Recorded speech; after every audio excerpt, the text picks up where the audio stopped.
ప్రార్థన. ప్రేమ కలిగిన తండ్రి, పరిశుద్ధుడా, నీ వాక్యం ద్వారా మాతో మాట్లాడండి. ప్రార్థనలో సహవాసంలో ఎలా ఉండాలో మాకు నేర్పించండి. యేసు నామములో ప్రార్థిస్తున్నాము తండ్రి, ఆమేన్. ప్రభువునందు ప్రియమైన దేవుని పిల్లారా, ఈ దినమందు యేసుక్రీస్తు ప్రభువారు ఈ లోకంలో ఉండగా ఆయన ఏ విధంగా ప్రార్థన చేశాడు అనే విషయాన్ని మనం జ్ఞాపకం చేసుకున్నప్పుడు చాలా అద్భుతం, చాలా ఉన్నతమైన ప్రార్థన చేశాడు. మార్కు సువార్త 1వ అధ్యాయం 35వ వచనాన్ని మనం ధ్యానించగలిగితే, ఆయన పెందల కడనే లేచి ఇంకను చాలా చీకటి ఉండగానే బయలుదేరి అరణ్య ప్రదేశములకు వెళ్ళి అక్కడ ప్రార్థన చేయించున్నాడు. ప్రియులారా, ఆయన దైవము కలిగి దేవత్వం కలిగినటువంటి ప్రభువు ఒక మానవ వ్యక్తిత్వం ద్వారా ప్రార్థన చేయవలసిన పని లేదు. కానీ ఆయన పెందల కాడ లేచి ఇంకనూ చాలా చీకటి ఉండగానే బయలుదేరి అరణ్య ప్రాంతానికి వెళ్ళి ప్రార్థించినట్లు వాక్యంలో మనం చూడగలుగుతాం.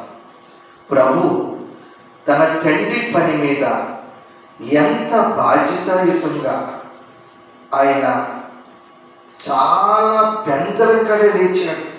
ఈరోజు మన కుటుంబ జీవితాల్లో, ఉద్యోగాల్లో, పిల్లల చదువుల విషయాల్లో, ఆరాధన విషయాల్లో, భక్తి విషయాల్లో ఎంత సిన్సియారిటీ కలిగి ఉంటున్నాం, ఎలాంటి నిబద్ధత కలిగి ఉంటున్నాం, ఎలాంటి ఖచ్చితత్వాన్ని కలిగి ఉంటున్నాం.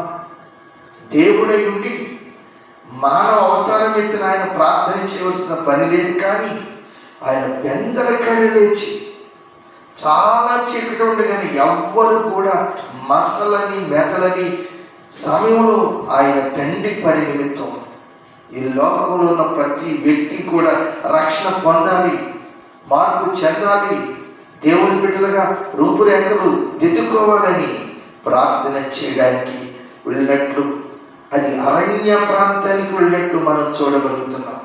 ఈరోజు నీవు నేను ప్రభు యొక్క బీజం కలిగితే, ఆత్మ సంబంధమైనటువంటి నైజం కలిగితే, దేవుని చిత్తాన్ని మనం తెలుసుకోగలిగితే ప్రార్థన పరిస్థితులను మారుస్తుంది.